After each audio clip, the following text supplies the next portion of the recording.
자.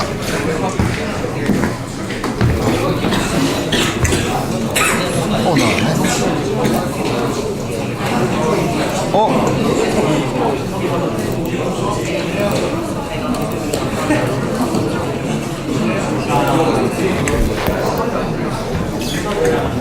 자, 그래서 우리 지난 시간까지 우리 일과 운동 에너지 정리, 그러니까 일과 운동 에너지 정리는 힘이 무엇이든 뭐 마찰력이든 뭐 어떤 힘이 작용하든지 그게 일을 하면 항상 조용히 좀 해봐. 일을 하면 운동 에너지가 변화한다는 게 바로 일과 운동 에너지 정리예요. 자, 그래서 우리 이번 챕터부터는 여러분들에게 뉴턴의 법칙, 뉴턴의 방정식 이외에 새로운 개념인 보존된다는 거, 컨서베이션. 보존되는 것이 왜 여러분들 인생에 혹은 문제를 푸는데 훨씬 더 도움을 주는가 하는 거를 보려고 할 텐데, 그 첫 번째가 에너지 보존, 그 다음에 좀 있으면 운동량 보존, 그 다음에 각운동량 보존. 우리 크게 우리 이 세 가지를 볼 텐데, 우리 그 첫 번째 에너지 보존에 대해서 보도록 합시다. 에너지 보존을 보려면 에너지가 무엇인가? 운동 에너지는 우리 배웠죠.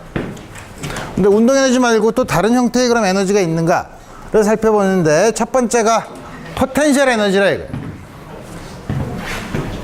포텐셜 에너지 뭐냐면 물리계 안에서 물체가 배열되는 상태에 의해서 결정되는 에너지 형태? 말이 굉장히 어렵죠.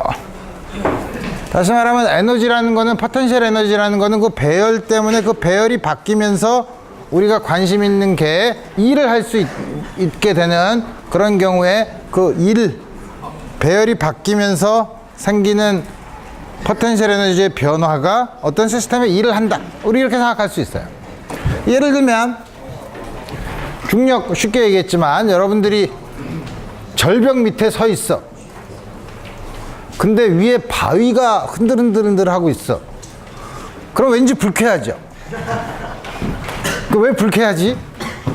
어떤 경우로 생각할 수 있냐면, 여러분들이 바위가 떨어져서 내 몸에 부딪혀서 세포와 세포 사이의 거리를 벌어지게 하는 일을 해. 그럴 가능성이 있죠. 그럴 경우에 그 시스템에 그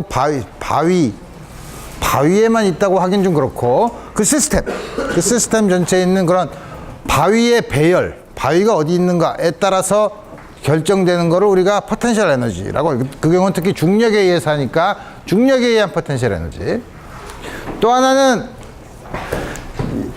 여러분 친구들이 여러분한테 뺨에다가 한 손가락을 대고 고무줄을 이렇게 잡아당기면 역시 불쾌하죠. 왜?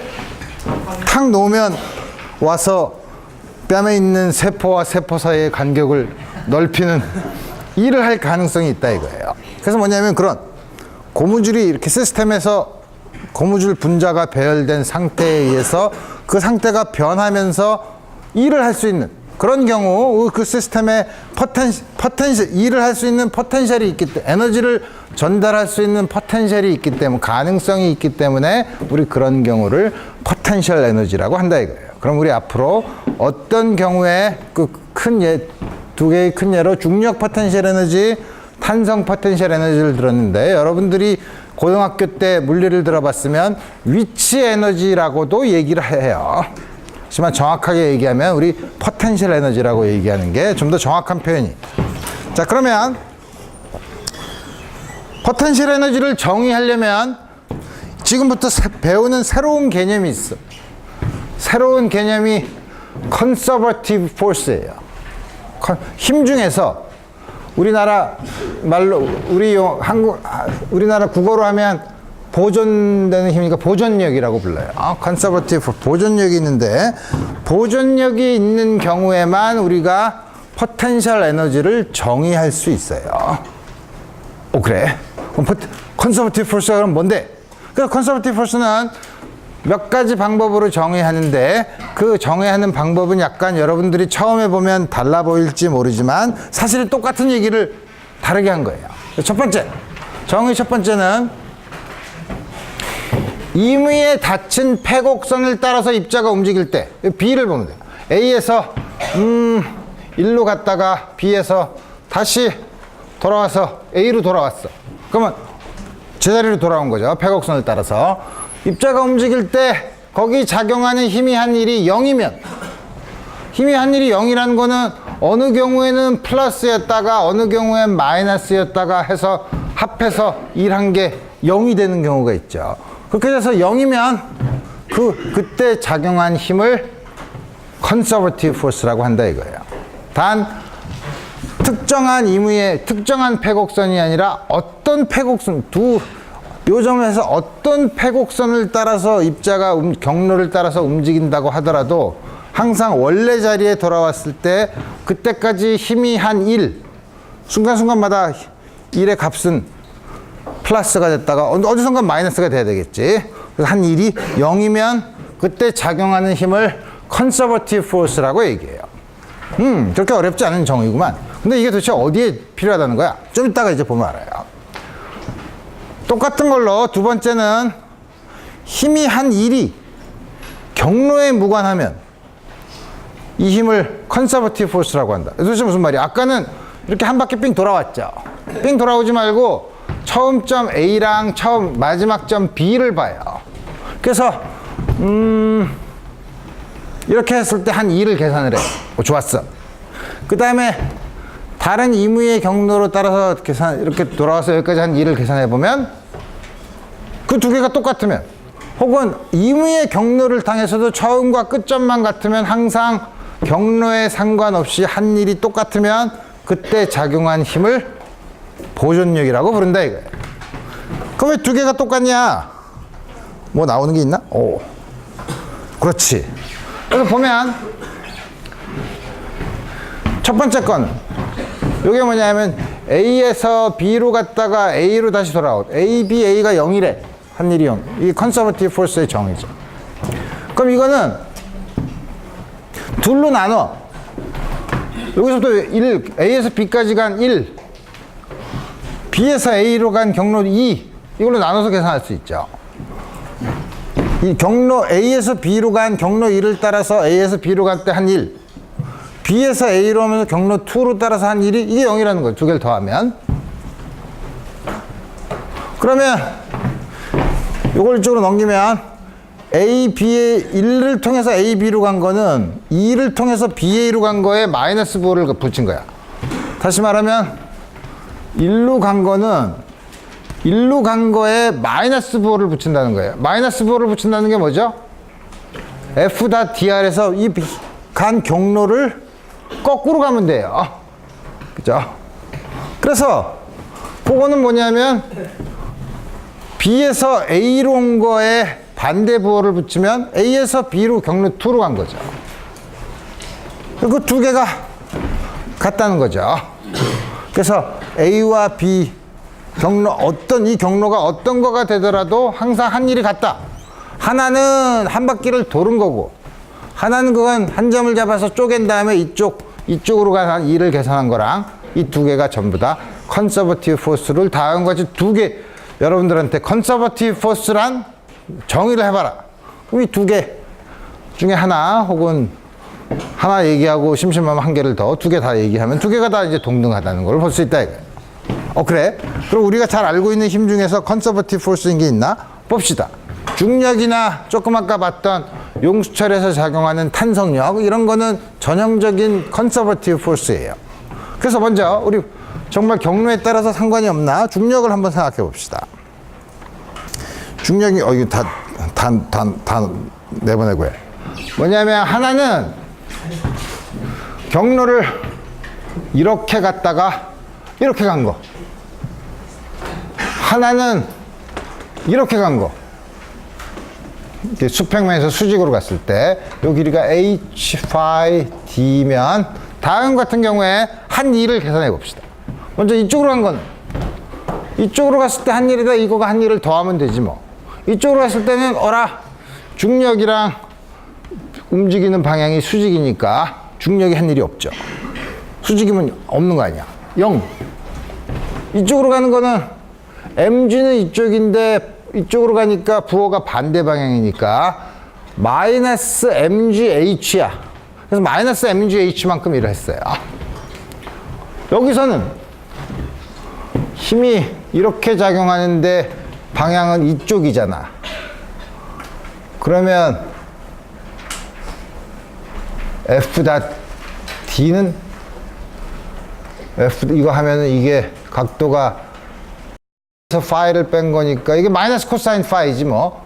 그러니까 mg d 마이너스 코사인 파이. 근데 d 코사인 파이가 h죠. 마이너스 mgh죠. 그래서 보니까 요렇게 간 거랑 요렇게 간 거랑 한 1이 이무에 두 개만 다른 걸 두 개만 했는데 이쪽이랑 요거만 두 개만 해서 같다고 해서 과연 이게 이무의 경로에 대해서 두 개가 한 일이 같다고 볼 수 있나?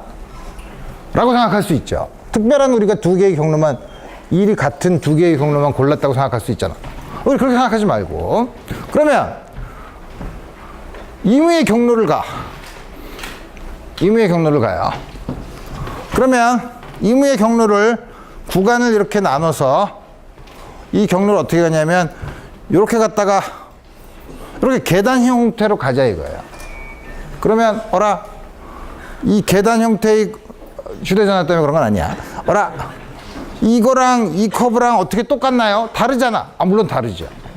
근데 우리 여러분들이 극한의 개념을 보면 이 하나의 간격을 자꾸 줄이면 0으로 보내면 이 경로에 접근하죠.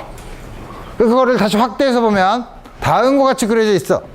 이쪽으로 올라갈 때는 마이너스 mg에다가 그러니까 요게 올라간 게 델타 y라고 그러면 mg 마이너스 mg 델타 y. 이쪽으로 갈 때는 일 안 하죠. 수평으로 가니까. 요때 또 올라간 것만큼 일해. 안 해. 해, 안 해. 그 수평으로 가는 성분은 전부 다 일을 안 하고 수직인 성분만 일을 하는 거를 다 합하면 되는 거죠. 그게 바로 이렇게 올라간 거랑 똑같죠. 따라서 중력은 한 점에서 다른 점까지 가는 경로에 상관없이 항상 하는 일이 똑같다 이거예요. 따라서 중력은 보존력이에요. 다음 같은 걸 볼 수 있고. 용수철도 그런데 용수철은 우리 나중에 생각해보고. 그래서 뭐냐면 다음과 같은 경우 지금 우리가 컨서버티브 포스를 얘기할 때 한 일이 한 점과 딴 점을 주어주면 경로에 상관없이 항상 양쪽 끝점만 주어지면 유일하게 결정된다는 거죠. 다시 말하면 어떤 함수가 그 일을 계산한 함수가 일을 계산한 양이 함수라는 뜻이에요. 함수라는 게 뭐냐면 첫 점과 끝점만 주어지면 그 차이를 항상 유일하게 결정할 수 있어요. 경로에 상관없이. 함수라는 뜻이에요. 그래서 보면 포텐셜 에너지의 정의는 어떻게 하냐면 우리가 A에서 B로 갔을 때 어떤 그 안에 뭐 중력이면 중력, 용수철이 한 잡아당기는 힘이면 한 힘이 한 1. 그래 마이너스 부호를 붙여요. 그게 첫 점과 끝점 사이의 포텐셜 에너지의 변화로 정의해요. 이게 뭐냐면 포텐셜 에너지의 정의예요. 물론 포텐셜 에너지를 정의한 게 아니라 포텐셜 에너지 U의 차이를 정의한 거예요. 어느 한 점에서의 값은 그렇게 중요하지 않아요. 차이가 항상 중요한 거예요. 다음과 같이 정의하면 어라 어디 보자. 계산해 보지 뭐. 한 일은 힘을 1차원에서 보면 한 일이 일반적으로 x에 대한 함수라 그러면 xi에서 xf까지 거리 다음과 적분한 게 한 1이지 뭐. 그럼 포텐셜 에너지의 변화는 요거에다 마이너스 부호를 붙이라며. 오케이 됐어. 그럼 중력인 경우를 봅시다. 중력인 경우에는 방향까지 생각하면 이렇게 y축 방향으로 올라간다고 하면 중력이 아래 방향으로 하니까 마이너스 mg, y는 플러스 방향으로 간다고 하면 마이너스 mg dy. 여기다 마이너스 부호를 붙이래. 플러스네. mg 마지막 위치에서 처음 위치 변이죠. mg 델타 y예요. 그래서 우리 이거는 u yf 빼기 u yi는 mg yf 마이너스 mg yi 다음 같이 쓸 수 있는 거예요. 한 점에서의 값은 그렇게 중요하지 않아요. 왜냐하면 우리가 한 일은 요건 물리적으로 우리 측정할 수 있는 양이니까 물리적으로 측정할 수 있는 양 항상 그 차이에서 나오니까 그 절대적인 값은 중요하지 않은데 절대적인 값은 중요하지 않다는 거는 다시 얘기하면 우리 마음대로 잡아도 돼. 그죠? 우리 마음대로 잡아도 돼. 마음대로 어떻게 잡을까? 귀찮으니까 빼는 거 기준점 처음 시작한 점을 0으로 잡지 뭐. 그래서 yi가 0일 때 포텐셜 에너지가 0이라고 정의를 하면 포텐셜 에너지 uy는 mgy로 쓸 수 있어요. 여기에 상수만큼 차이가 나는 건 별 신경 안 써도 된다고 했죠. 그래서 우리 기준점을 정하면 이렇게 함수로 쓸 수 있다는 거예요. 그래서 우리 앞으로 이렇게 쓸 거예요. 용수철인 경우에도 똑같이 xi부터 xf까지 항상 마이너스 k, dx가 플러스면 항상 x에서 마이너스 kx네. x를 적분하면 2분의 x제곱이니까 역시 기준점을 이게 너무 귀찮아. 기준점을 0이라 그래. 기준점이 xi가 0일 때 0이라고 한다는 게 무슨 뜻이죠? 늘어난 길이가 하나도 없었을 때 용수철의 외부에서 힘을 가하지 않아서 원래 있는 길이 우리가 그 평형 상태의 길이라고 하는데 그 길이가 0일 늘어난 길이가 0일 때 늘어나거나 줄어난 길이가 0일 때의 기준 포텐셜의 기준을 0이라고 하면 용수철의 포텐셜 에너지는 2분의 1 kx 제곱이라고 쓸 수 있다 이거예요. 드디어 우리가 에너지를 2개 배웠어요. 지난 강의 시간에 배웠던 운동 에너지. 왜 그렇게 썼는지 몰라. 하지만 2분의 1 mv제곱이라고 썼어. 그 다음에 지금 배운 포텐셜 에너지가 있어요. 이 두 개가 역학에서는 이 뉴턴 고전역학에서는 굉장히 중요한데 다음과 같은 에너지는 역학적 에너지를 우리 어떻게 하나? 좀 이따 하고. 그래서 우리 뭐냐면 지난 시간에 배운 거랑 이번 시간에 배운 거랑 결합을 하면 돼요. 지난 시간에 배운 게 뭐죠? 1과 운동에너지 정리. 물체의 한 일은 운동에너지 변화랑 같다는 거죠. 만약에 그 힘이 컨서버티브 포스면 포텐셜 에너지는 한 일에 마이너스 부호를 붙인 게 포텐셜 에너지의 변화야. 어라, 두 개를 더하면 싹 없어지네. 델타 K 플러스 델타 U가 0이네. 이쪽으로 넘기면 다음과 같이 되죠. 이게 무슨 말이야? 델타 K, 첫 번째 상태를 1, 마지막 상태를 2라고 하면 델타 K는 K2 빼기 K1이지 뭐.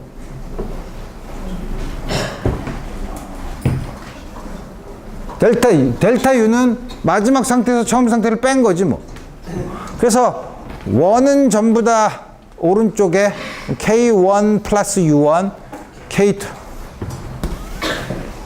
다음과 같은 식이 성립하죠.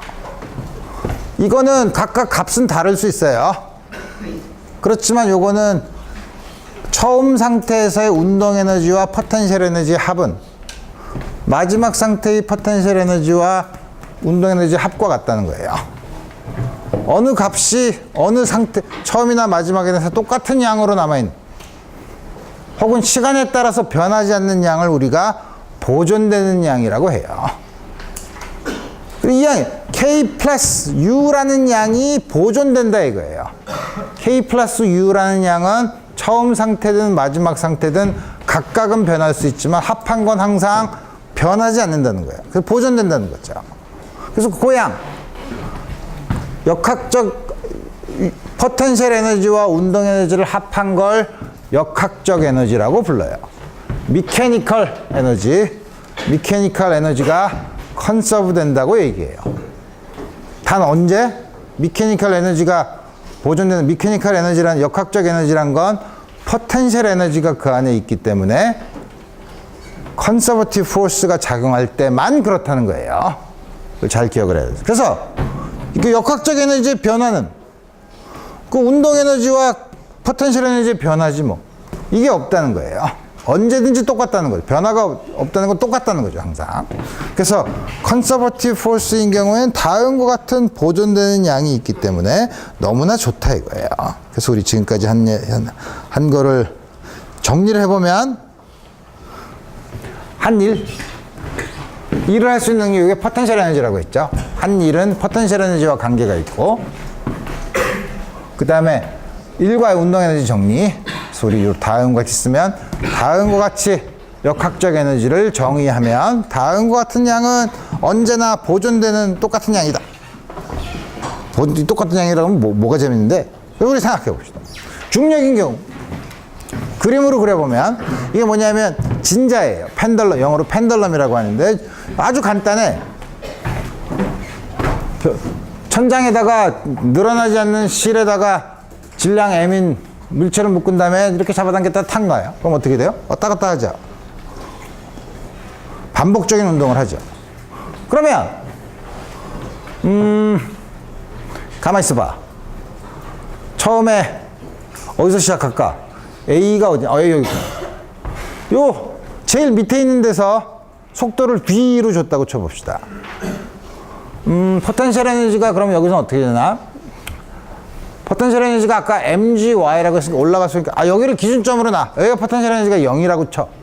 그럼 여긴 포텐셜 에너지는 0, 운동 에너지가 있죠. 여기 운동 에너지만 있죠. 근데 올라가. 이렇게 쭉 올라가면 어떻게 되죠?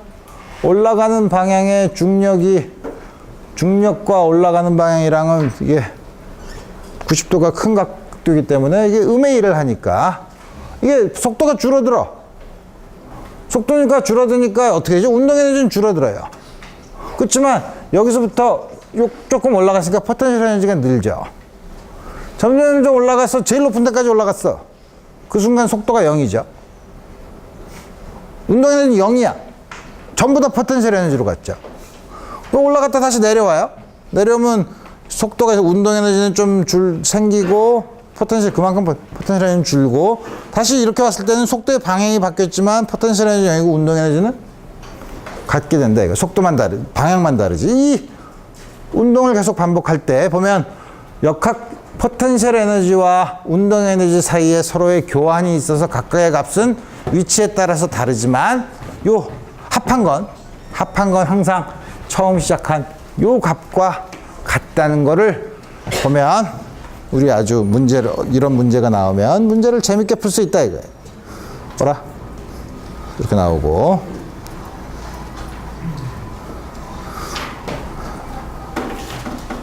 그래서 이게 컨서버티브 포스에 따라서 정의죠. 그래서 우리가 여태까지 한 거는 힘을 알면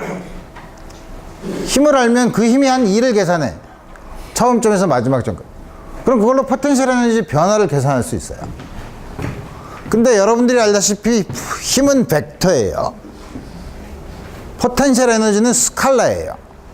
여러분들이 더하고 뺄 때 스칼라가 훨씬 더 쉽죠.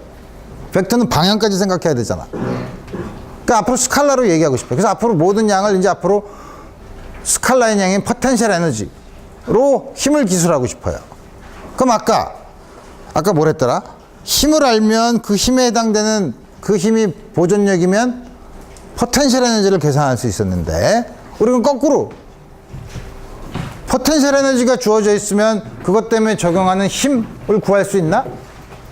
그래서 재밌는 얘기죠. 한 일은 X라는 곳에서 델타 X만큼 움직이면 요 양이죠. 요게 요거랑 같죠? 그러면 어떻게 되나? fx는 에브리지는 마이너스 델타 u 델타 x야.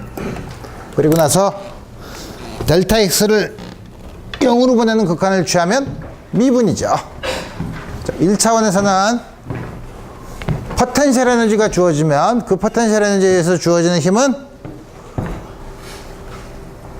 포텐셜 에너지를 미분해서 마이너스 부호를 붙이면 된다 이거예요.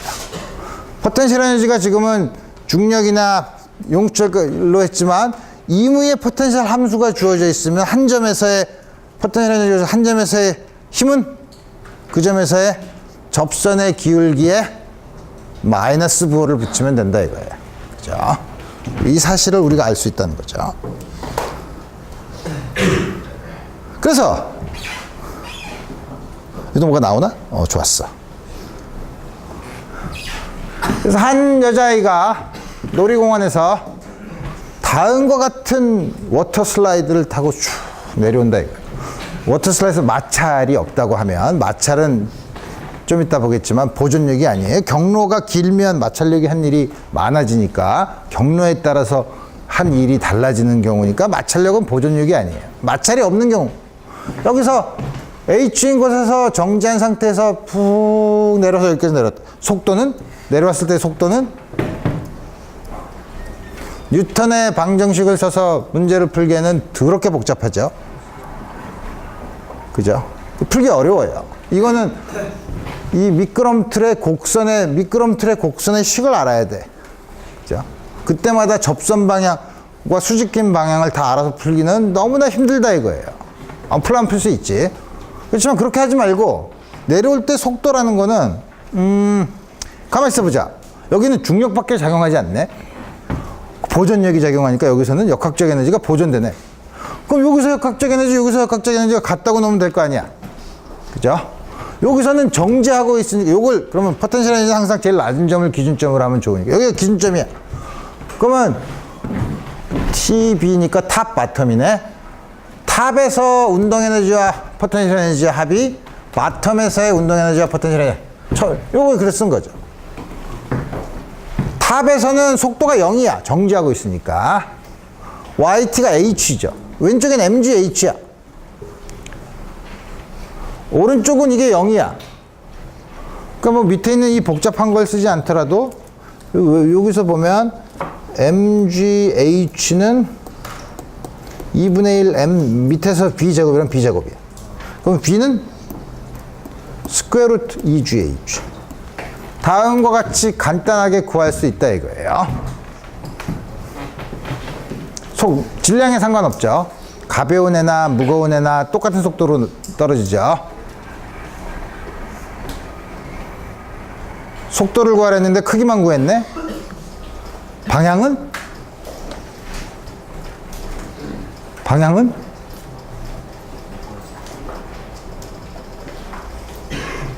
아니 미끄럼틀에 모양도 안 주고 방향을 얘기하면 어떻게 정하라고 하나요? 할 수 있는 방법이 있지. 미끄럼틀 마지막에 접선 방향 이렇게 얘기하면 되죠. 커브의 접선 방향이라고 얘기하면 되니까. 오케이. 이렇게 방향도 꼭 얘기해 줘야 된다 이거.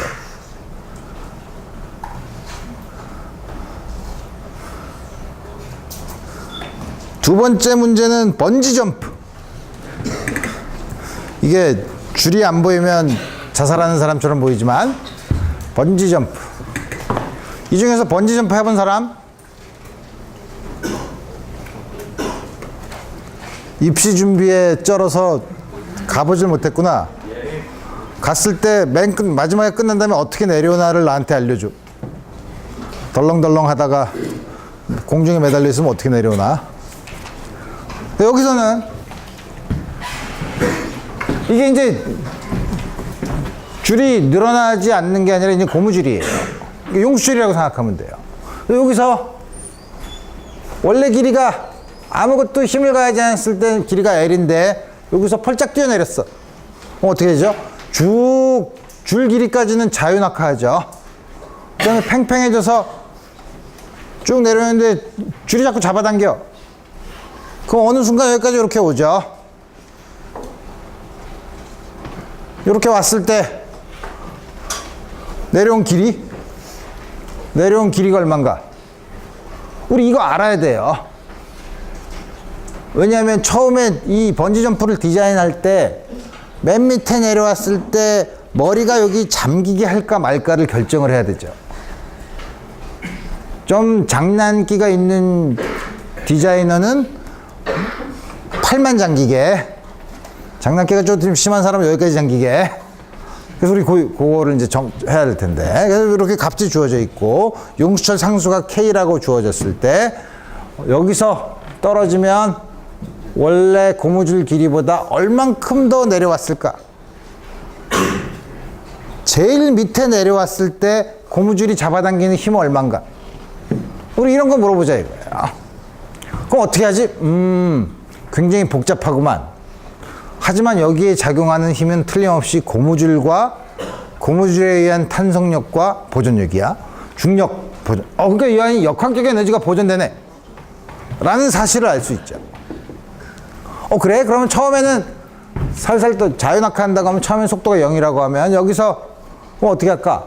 이거를 포텐셜 에너지의 기준점을 어디로 둘까? 여기로 둡시다. 이번에는.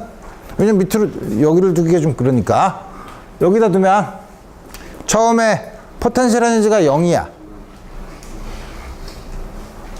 자유낙하할 때까지는 포텐셜 에너지가 어떻게 되죠? 마이너스, 그때 y만큼 내려오면 마이너스 mgy죠. 여기까지는 마이너스 mgy죠. 여기서부터는 어떻게 되죠? 중력에 의한 포텐셜뿐만 아니라 고무줄에 의한 포텐셜 에너지까지도 있죠. 그래서 여기까지 이렇게 왔어. 제일 밑에 내려오는 순간 어떻게 되죠? 순간적으로 속도가 0이야. 여기 운동 에너지가 없어. 그럼 여기서 역학적 에너지는 여기서 역학적 에너지랑 같은 거죠. 그러면 역학적 에너지가 뭐 있나? 하나는 일레스틱, 줄에 의한 것. 그래서 내려간 길이가 얼마인지 모르는데 D라고 해. 그러면 이 고무줄에 저장된 포텐셜 에너지의 변화는 처음엔 0이었다가 2분의 1 KD 제곱이지 뭐. 2분의 1 KX 제곱이니까. 포텐셜 에너지의 변화는 처음에 0이었다가 0이 아니지. 마지막에 처음엔 0이죠. 여기를 기준점으로 잡았으니까. 근데 밑으로 내려와. 얼만큼 내려왔어? L 플러스 D만큼 내려왔죠? 마이너스 mg L 플러스 D에. D를 우리 모르죠. D를 구하는 거예요. D라고 놓고.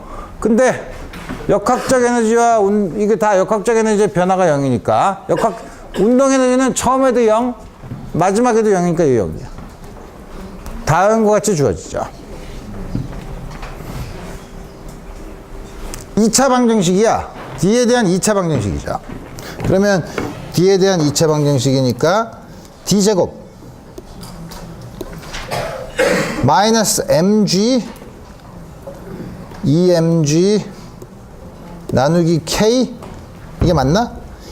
2분의 k분의 2를 곱하면 되니까 D 마이너스 k분의 2mg L이 0이죠. 2차 방정식이에요.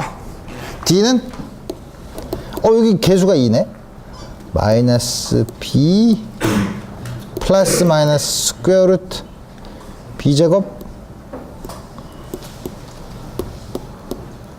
플러스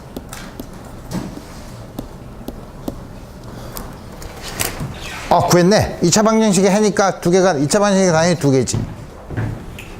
하면 안 되죠. 그건 여러분들이 수학을 한 거고. 이제 두 개가 맞나를 봐야지.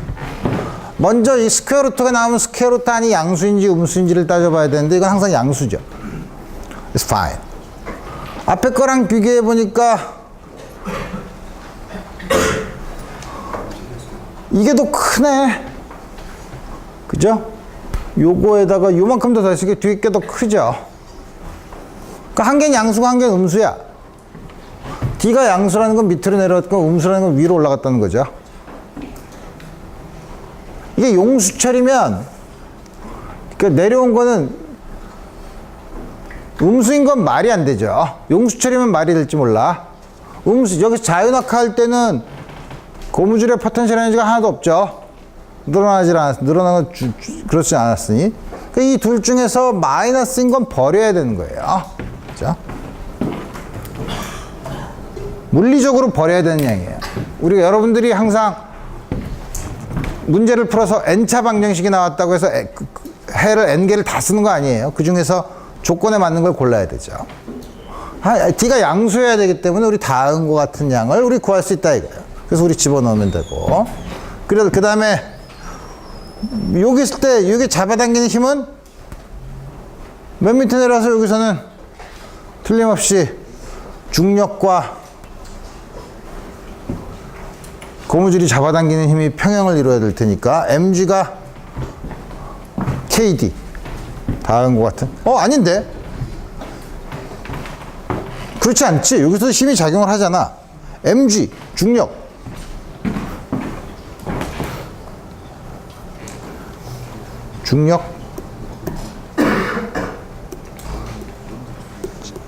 줄이 잡아당기는 거 우리 계산을 해야 되죠. 줄이 잡아당기는 거 중력 다음 밑에서는 다음과 같이 위로 올라가는 힘을 받는 다음 같은 경우죠. 오케이. 정말 이걸 하니까 쉽네. 그래서 우리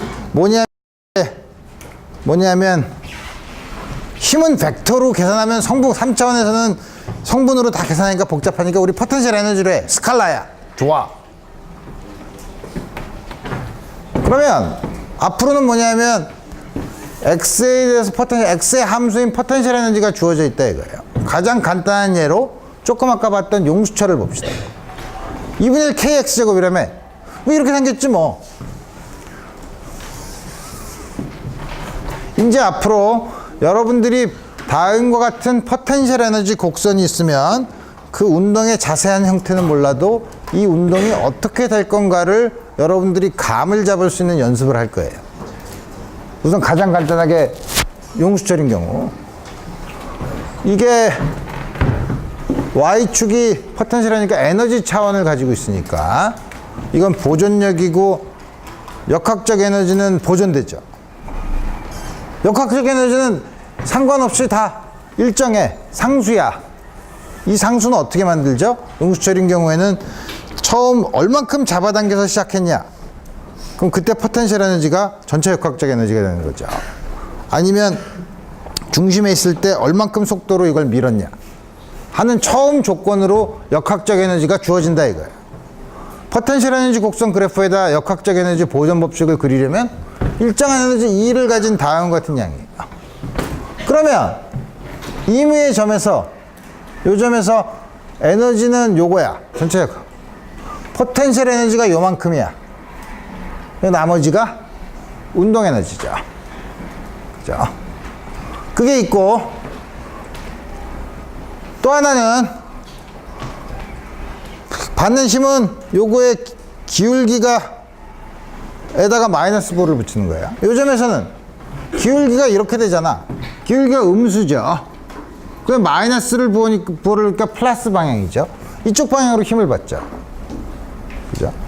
그래서 보면 여기서 시작하면 힘을 이쪽으로 받죠. 힘을 받아서 가속해. 가속하면서 가면은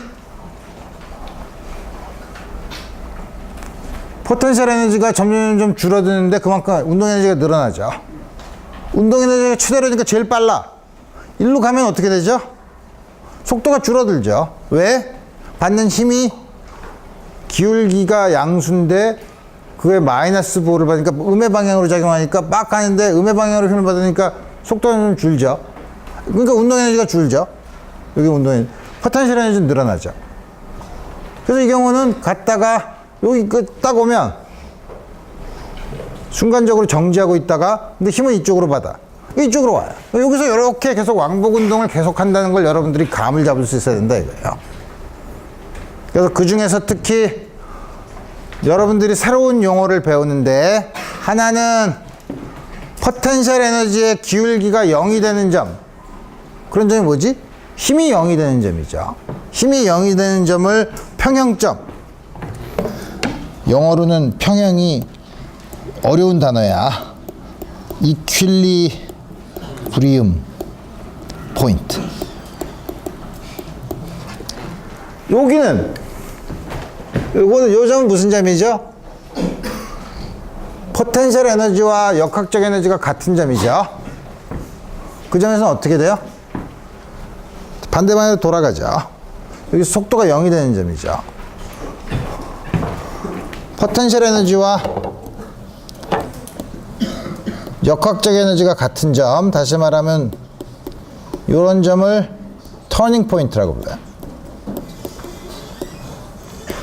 이게 항상 헷갈리는데 우리나라 말로 전환점이야 반환점, 어쨌든 그래요. 돌아가는 거.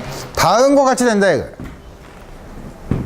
자, 아주 간단한 2차 곡선의 포텐셜 에너지가 주어진 경우에 이때 물체의 운동이 어떡하를 이제 감을 잡았죠. 그럼 이제 복잡한 경우를 봐야지. 포텐셜 에너지가 빨간 커브로 이렇게 생겼다고 쳐봅시다. 그리고 여기 멀리서, 무한히 멀리서 포텐셜 에너지가 있다가 일정한 경우 멀리서 이렇게 들어온다고 쳐봅시다. 5줄. 그럼 어떻게 되겠어요? 등속도로 들어오지 뭐. 그죠? 요 사이가 차이가 포텐셜 에너지니까. 그랬다가 빨라지다가, 왜냐면 요 차이가 운동 에너지인데 운동 에너지가 커졌다가, 커지는 건 당연해요. 또 어떻게 보면 힘이 기울기가, 접선의 기울기가 양수인데 마이너스 부를 붙이는 게 힘이니까 힘이 이쪽으로 작용하는 거죠. 그 힘을 받으니까 가속돼서 속도가 좀 커지지 뭐.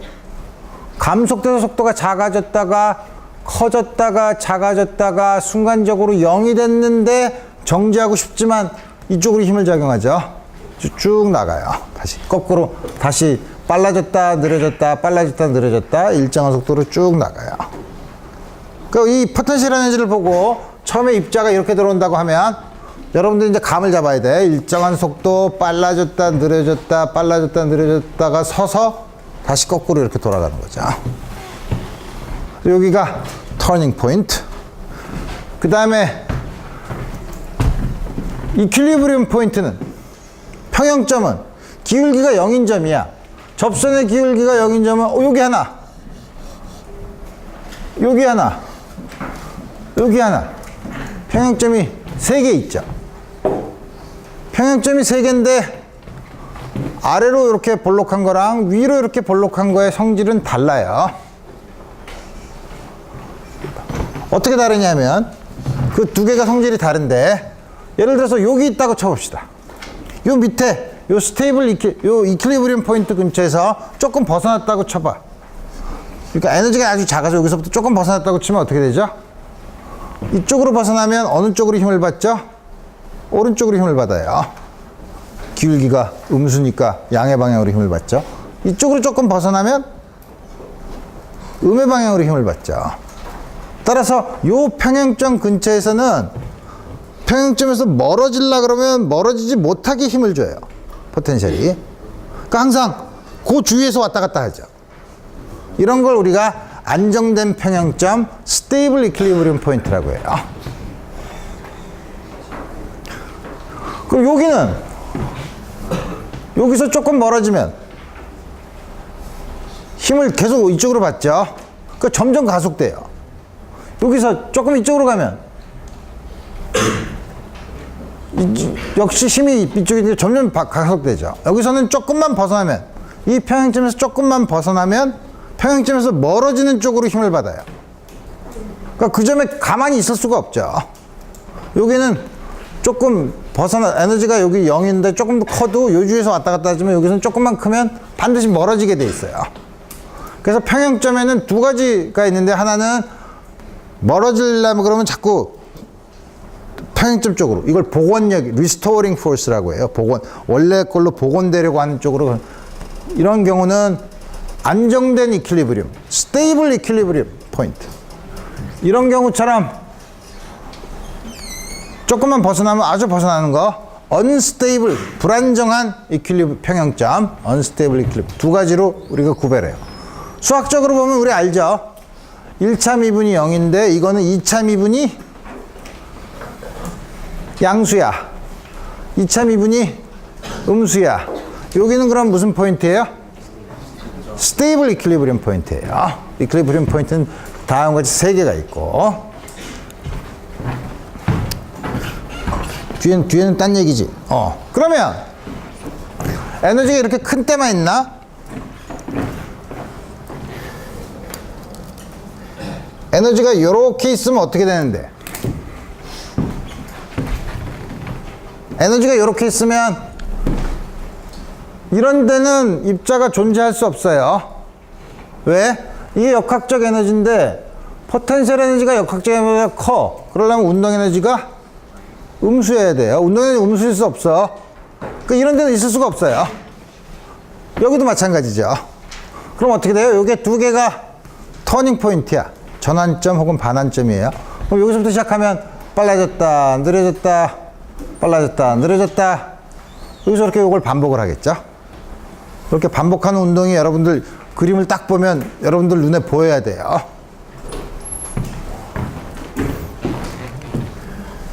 이렇게 되면 에너지가 이렇게 있으면 어라 이걸 어떡하지? 입자가 여기 있으면 여기서 왔다 갔다 하지 뭐. 이쪽으로 못 가요. 그죠? 가려고 하면 운동에너지가 음수가 돼야 되니까. 이 경우는 입자가 여기 있으면 여기서 왔다 갔다, 여기 있으면 여기서 왔다 갔다 하죠. 그죠? 이렇게 있으면 입자는 여기 있을 수 없어요. 어디서만 있을 수 있죠? 여기에서만 있을 수 있죠. 요 스테이블한 이퀄리브리움 포인트 근처에서 계속 진동을 하는 운동을 볼 수 있다 이거예요. 그래서 여러분들이 지금 본 것처럼 임의의 포텐셜 에너지 커브가 있고 역학적 에너지가 주어졌을 때 여러분들이 그 물체가 어떻게 운동을 하느냐에 대한 감을 드디어 이제 잡을 수 있겠다 이거. 오케이. 이제 점점 여러 가지 개념으로 이제 문제를 푸는 경우로 이제 생각하는 거야.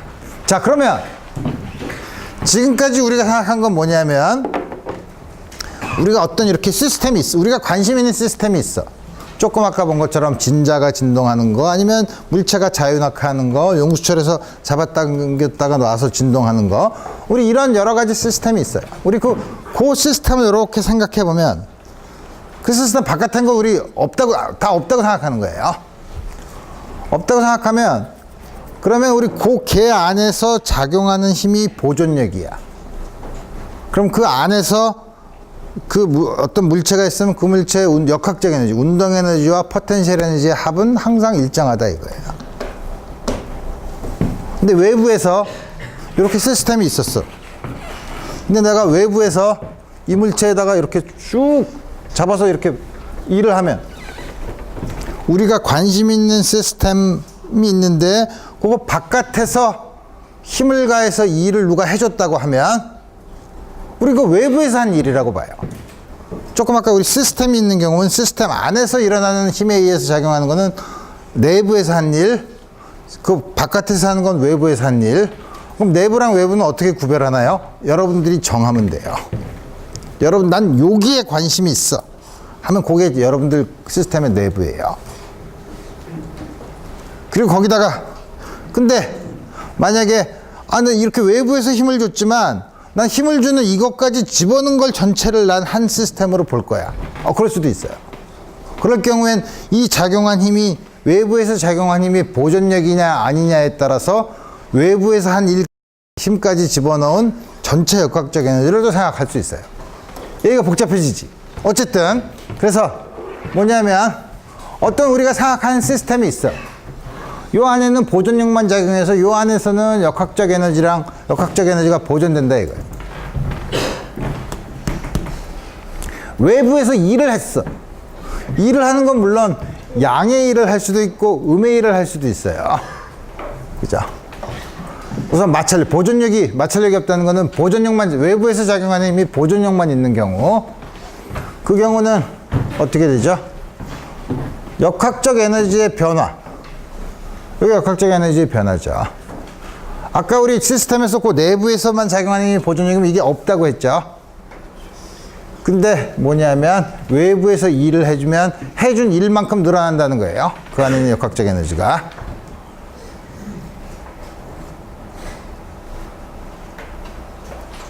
다음과 같이 이 해준 일이 양수면 그 안에 있는 역학적 에너지가 늘어난 거고,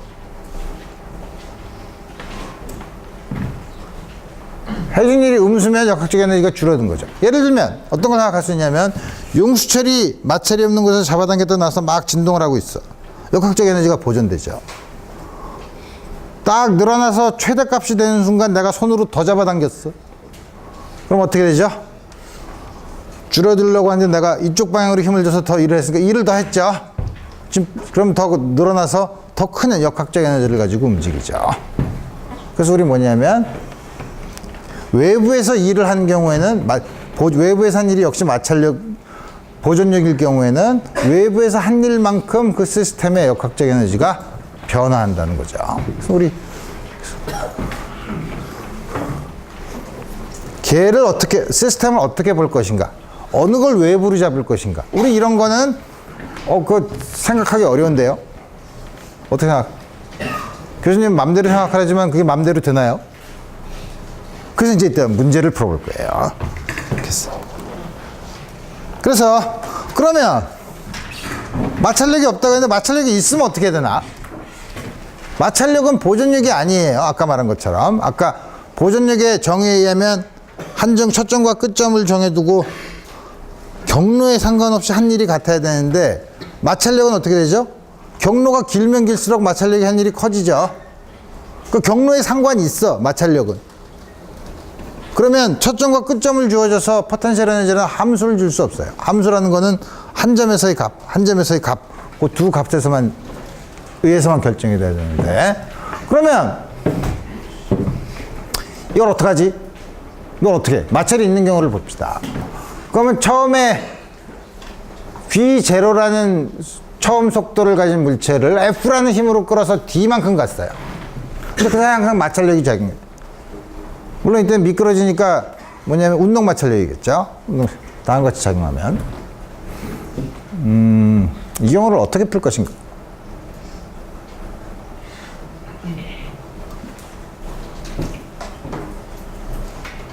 어떻게 풀 것인가를 고민하는데 이걸 볼 수 있는 방법이 있어요.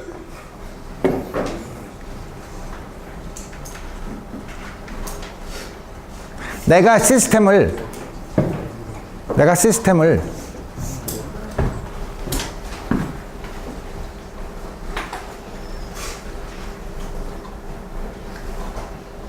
어떻게 잡냐면 외부에서 내가 힘을 준 거죠. 외부에서 힘을 줬어.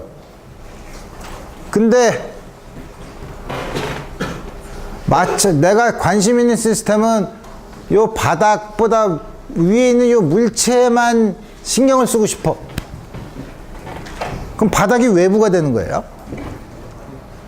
그럼 마찰력이 한 일이 외부에서 한 일이에요. 근데 표면에서만 뭐 그렇게 하기가 어렵잖아. 그러니까 바닥과 물체가 있는 이 시스템을 내가 전체 시스템으로 볼 거야. 그러면 마찰력은 내부의 일이에요. 외부에서 이런 거죠. 근데 내부에서 갔는데 이게 힘이 보존력이 아니네. 이러면 어떻게 해야 되지? 이래서 헷갈리기 시작하는 거죠.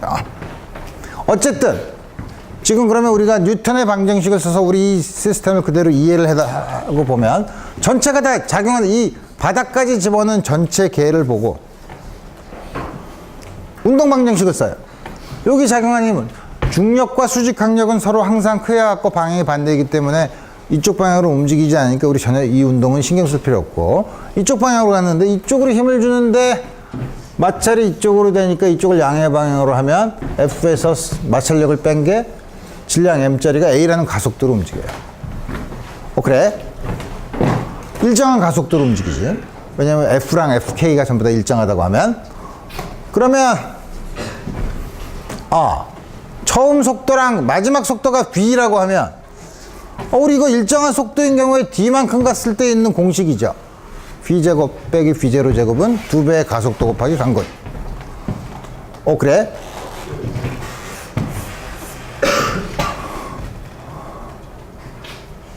그러면 두 식을 결합을 하면, 두 식을 결합하는 게 헷갈리지. 여기다가 양쪽에다가 양변에 2분의 m을 곱해. 2분의 m을 곱해. 그럼 이게 ma네. d 곱하기 ma네. fk, f-fk네. 그래 놓고 보면, 그리고 fd는 요것만 남겨놓고 나머지는 다 이쪽으로 보내요. 2분의 1 mv 제곱 빼기 2분의 mv 제로 제곱 다음과 같이 줘요.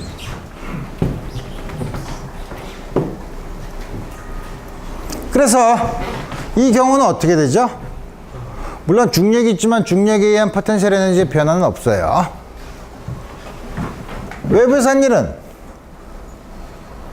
운동 에너지의 변화 플러스 마찰력이 한 일이에요.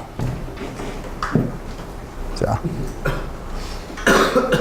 이거는 요게 바로 역학적 에너지죠. 중력에 의한 포텐셜 에너지는 변화가 없으니까 요게 바로 역학적 에너지의 변화죠.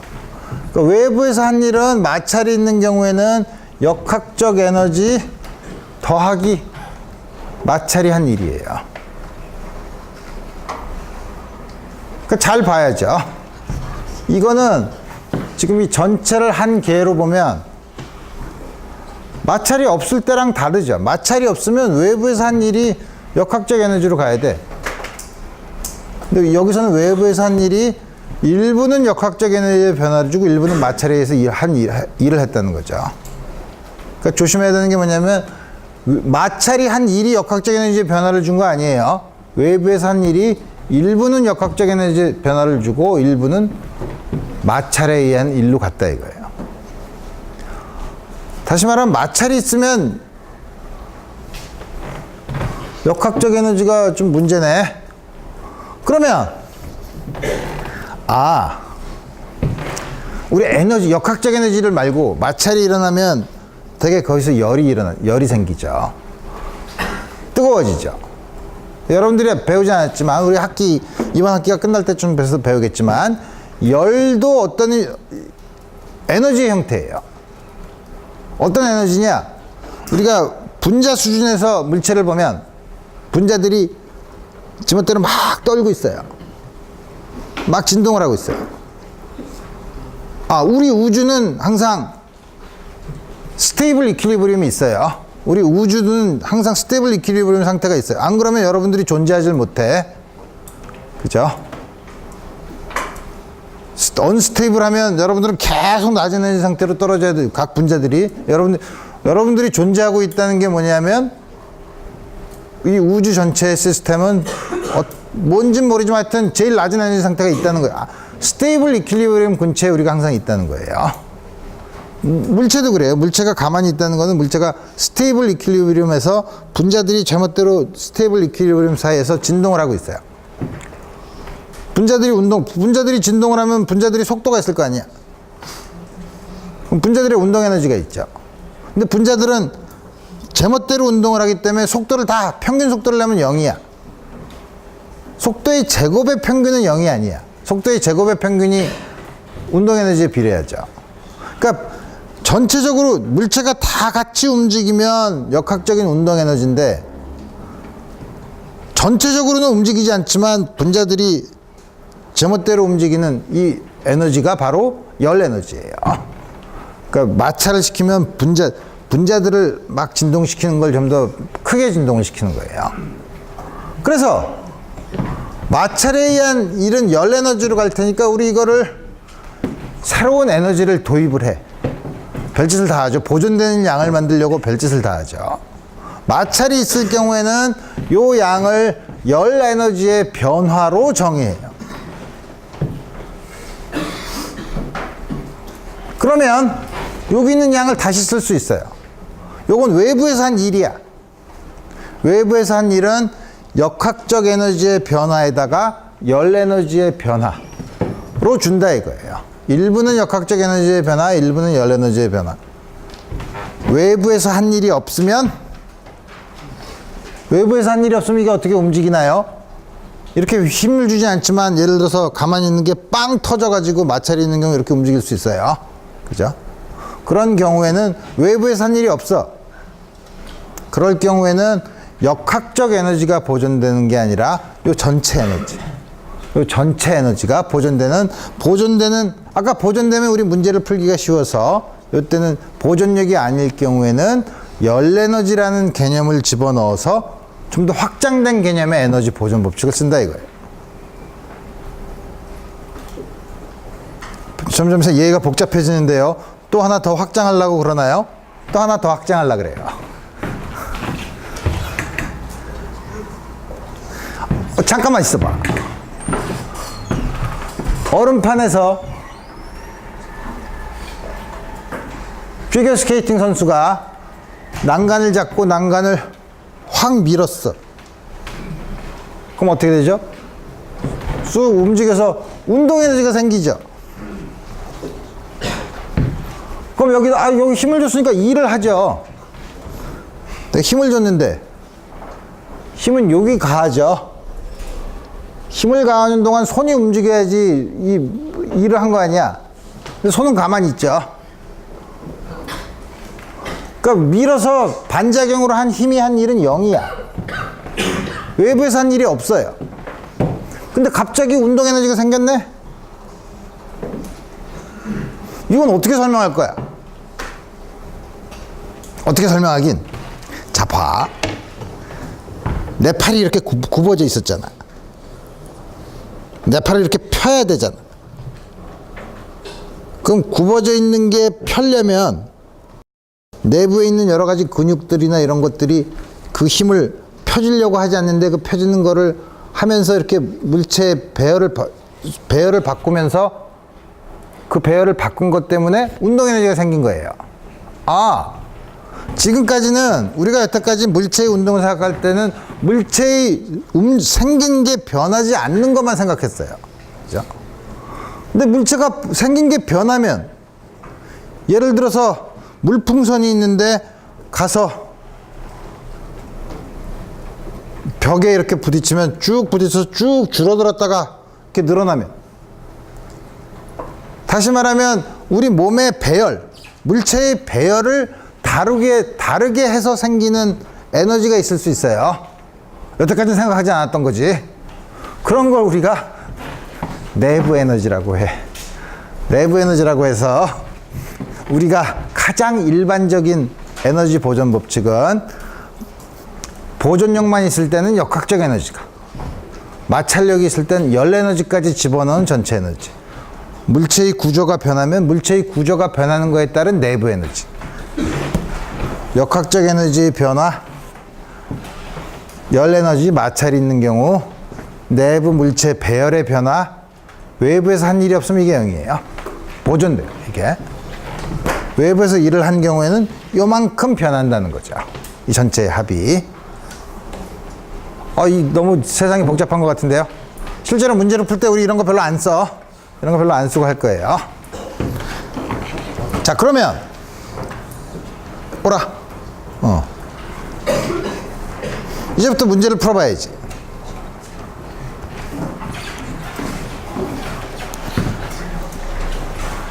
여기 용수철이 질량을 무시할 수 없는 판이 이렇게 있고, 무시할 수 있는 판이 있고, 여기다가 이 패키지를 쭉 마찰이 없는 곳에서 속도 V1으로 일정하게 와요.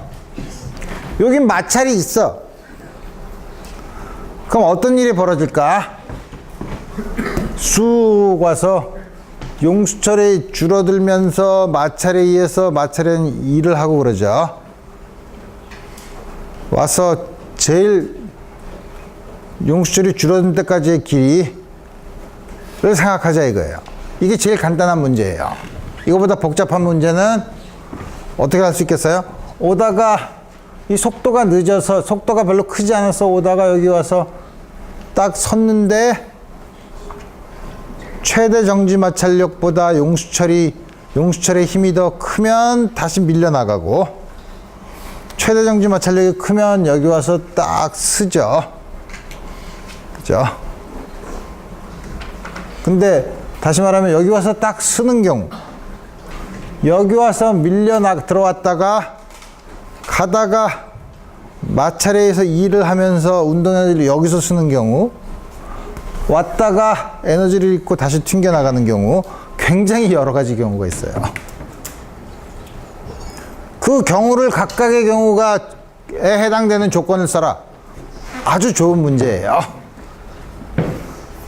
그렇지만 우리 그것보다 어떤 거든 제일 많이 줄어든 길이는 항상 있어요. 그죠? 우리 그런 여러 가지 경우, 복잡한 경우는 우리 나중에 생각하고, 제일 줄어든 경우 가만히 있어보자. 이 경우는 역학적 에너지만 가지고 하면 안 되겠다. 열에는 마찰이라는 일까지 써야 되겠네. 그러면 처음에 요게 처음 시스템 쭉 와서 D만큼 줄어드는 다음에 D1 여기서는 D1이라고 했나? D만큼 줄어들었은 그 순간 최대한으로 줄어든 순간 최대로 줄어든 순간은 순간적으로 여기 물체가 0이 됐다는 거예요.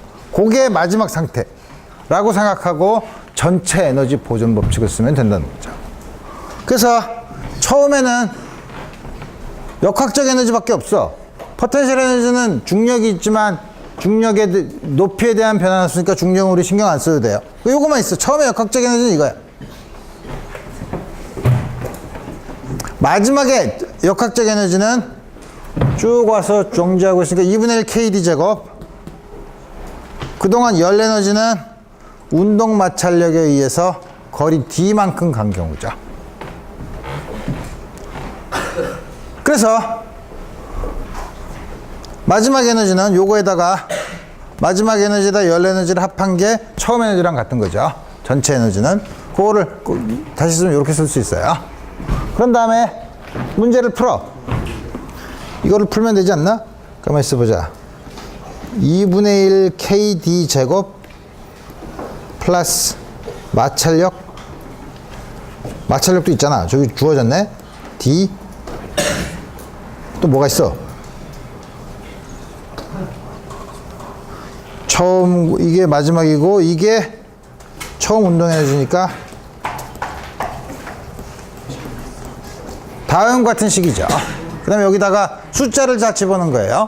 K가 만이니까 5000, FF가 15, 저 운동에너지가 다 계산하면 16. 요거 써야 되죠. 2차 방정식이에요. 해가 두 개가 있어요. 계산해 볼까? D는 2A분의 마이너스 B 플러스 마이너스 스퀘어 루트 B의 제곱 225 더하기 64 곱하기 5000. 아씨. 해가 두 개가 있는데 지금 우리는 D가 이만큼 들어갔으니까 D를 양수라고 봤어요. 그러니까 D가 음수면 안 돼. 마이너스는 안 쓰는 거예요. D가 음수는 여기 줄어들었다 여기까지 왔을 때, 용수철이 여기까지 왔을 때인데 우리 용수철이 여기 물체랑 붙어 있지 않으니까 이 중에서 D가 양수인 것만 골랐으면 된다는 거죠. 다음과 같이 문제를 풀면 되고, 뒤에 몇 개의 문제가 있는데 이거를 풀다 보면 강의 시간이 지날 것 같으니까 요 몇 개의 예제를 다음 시간에, 몇 개의 예제가 아니라 많아요. 문제가 많은데 이거를 풀고 그 다음 선운동량, 운동량의 보존으로 넘어가도록 하겠습니다. 여기까지 하겠어요.